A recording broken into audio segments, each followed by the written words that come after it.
Ela esteve sempre aqui. Está em toda a parte e em todas as coisas. Aterroriza nossas mentes e tem provocado destruição e morte ao longo dos séculos. Foi uma descoberta e um fardo para todos.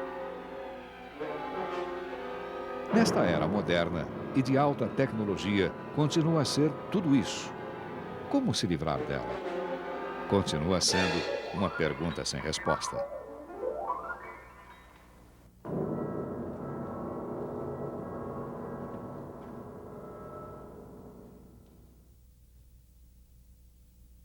Todos nós sabemos o que é eletricidade estática.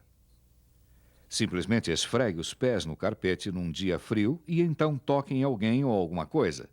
Com certeza vai levar mais do que um pequeno choque. Vamos examinar esta mesma eletricidade estática que pode servir como uma espécie de combinação em explosões de líquidos inflamáveis e outros materiais combustíveis. Normalmente pensamos em eletricidade como uma força invisível que flui em fios e cabos e faz os aparelhos funcionarem em nossas casas.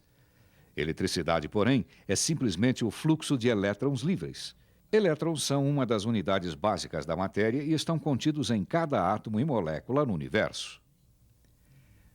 Devido ao fato de que os elétrons estão em toda parte, a eletricidade tem o potencial de estar em todos os lugares quando os elétrons livres fluem. Nós não temos consciência da maior parte da atividade elétrica porque a magnitude ou força fica abaixo do nível que podemos detectar. A eletricidade é como um vento. O fato de que não se pode ver não significa que não exista. Ela existe.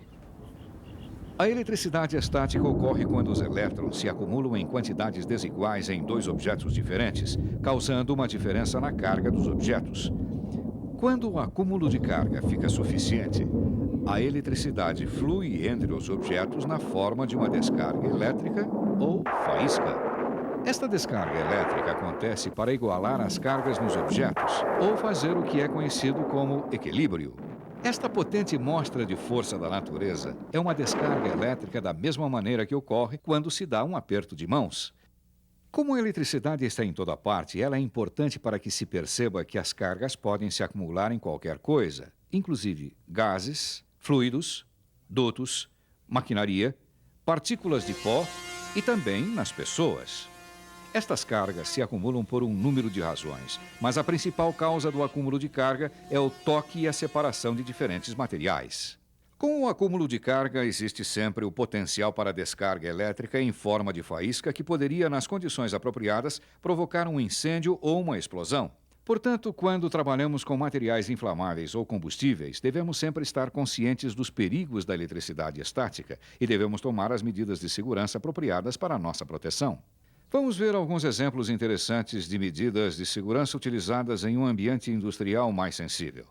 Na fabricação de componentes eletrônicos, as precauções contra a eletricidade estática incluem operários serem aterrados com pulseiras antiestáticas e vestuário apropriado. A área de trabalho possuir materiais isolantes, pisos especiais e coberturas de bancada especiais para reduzir o acúmulo de estática. Mas mesmo com essas precauções, os danos da eletricidade estática na indústria eletrônica custam cerca de 5 bilhões de dólares ao ano.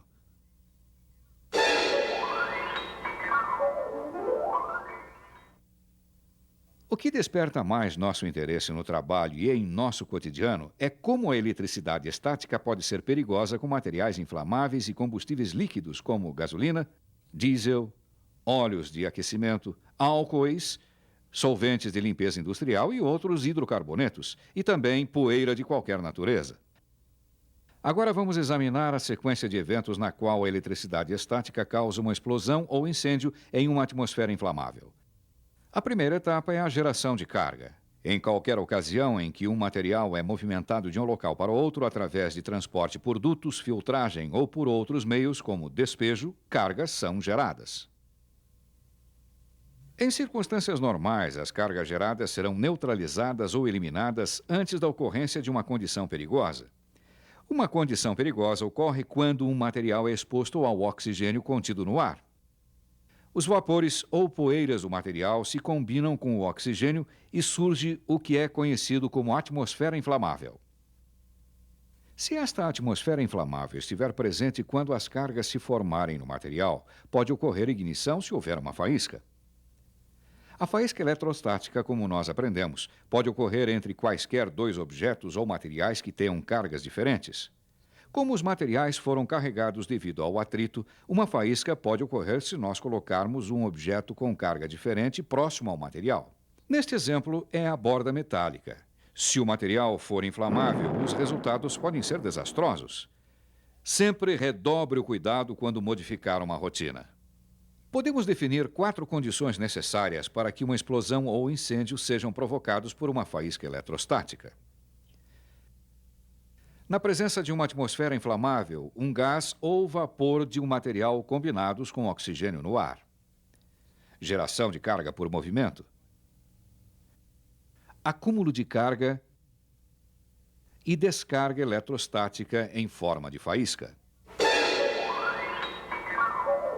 A ignição por descarga eletrostática de materiais inflamáveis pode ser controlada pelos 4 métodos seguintes. Redução da atmosfera inflamável em torno do material. Controle da quantidade de geração de carga no material.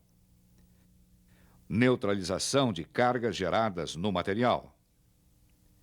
Ligação e aterramento para eliminar cargas. Reduzir a atmosfera inflamável é o melhor método de se lidar com perigos eletrostáticos em líquidos inflamáveis. Quando a maior parte das misturas inflamáveis está contida em tanques, dutos ou outros sistemas fechados, o risco de ignição é baixo devido à falta de oxigênio no sistema. Em áreas em que os líquidos estão em contato com o ar livre, tais como em embarcações, vagões ou caminhões-tanques, nós devemos pressupor que existe uma atmosfera inflamável. Quando esses líquidos são movimentados, transportados, misturados, filtrados, coados ou bombeados, as cargas são geradas.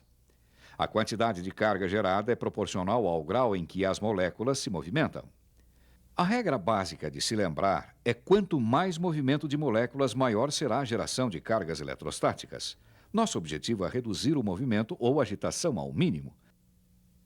Outra fonte de geração de cargas em líquidos a qual se deve ficar atento é a presença de impurezas, como ferrugem, poeira, metal e etc.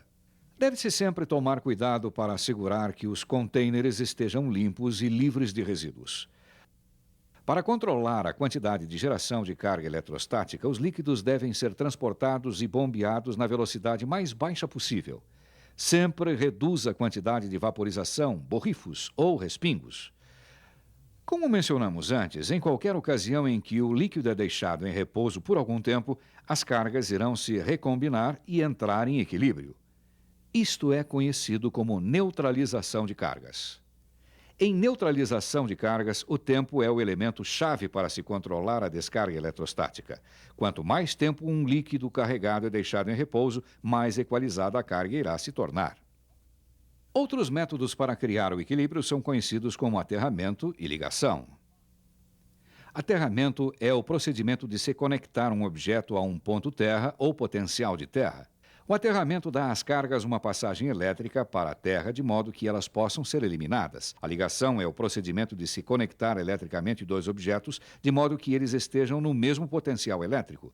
Objetos que estão ligados também estão conectados à terra, de modo que as cargas podem ser totalmente eliminadas. Ao encher pequenos recipientes e tambores metálicos, sempre faça a ligação, mantendo contato direto entre os dois recipientes ou utilizando um fio de ligação. Sempre assegure-se de que os recipientes estejam fechados e os vapores sejam minimizados para evitar uma atmosfera inflamável, mesmo depois da ligação. Após o uso, feche os recipientes antes de desconectar a ligação. Fios de ligação são usados em qualquer ocasião em que haja descontinuidade elétrica em dutos, em filtros e crivos. Se você observar danos em qualquer fio de ligação, repare-o imediatamente. O carregamento em embarcações, vagões e a transferência de remessas de caminhão são as nossas maiores preocupações. Prenda o cabo de ligação ao metal antes de abrir a parte superior do contêiner e do carregamento começar. Se possível, faça marcas no metal para garantir uma boa conexão elétrica. Introduza o duto de enchimento o mais próximo possível do fundo do tanque para minimizar borrifos, respingos, agitação e vaporização do líquido. Após o enchimento, feche a tampa superior e em seguida retire o cabo de ligação nessa ordem. Lembre-se sempre, em qualquer transferência, a ligação deve ser a primeira e a última operação. Em tanques fixos de enchimento pelo fundo, limite a vazão ou use as vazões prescritas até que a entrada ou bocal esteja bem coberto. A neutralização da carga também é usada. Isso permite um intervalo suficiente para que as cargas se neutralizem até um estado de equilíbrio. Os tanques com tetos ou reservatórios flutuantes sempre devem ser bem conectados. Antes de cada enchimento, é boa prática inspecionar os fios que estiverem deteriorados, corroídos ou danificados. Os sistemas de ligação e aterramento devem ser verificados em intervalos regulares com um medidor para garantir a continuidade elétrica. Na revisão, lembre-se de que a eletricidade estática está em toda parte à nossa volta. Ela aparece em todas as formas e magnitudes, de um enorme raio até ao choque que levamos num aperto de mão. Devemos nos lembrar sempre de que pequenas descargas eletrostáticas podem causar tantos danos quanto as grandes. As 4 medidas de precaução a serem relembradas são: redução das atmosferas inflamáveis, minimizando-se a exposição de vapores no ar. Controle de geração de carga, diminuindo-se os movimentos excessivos de transferência de material. Neutralização de cargas, permitindo um intervalo suficiente para que as cargas se igualem. Utilização de fios de aterramento e ligação para eliminar a geração de cargas. E, por favor, lembre-se deste importante detalhe. Redobre a atenção e o cuidado quando modificar uma rotina. Nós não podemos nos livrar da eletricidade estática. Ela está sempre presente em todas as coisas. Não temos completo controle sobre ela. Ao longo da história da humanidade, ela tem causado desastres e calamidades. Entretanto, se nos lembrarmos de que ela está em toda parte à nossa volta e continuarmos a seguir procedimentos de trabalho seguros, nós estaremos solucionando o mistério da eletricidade estática.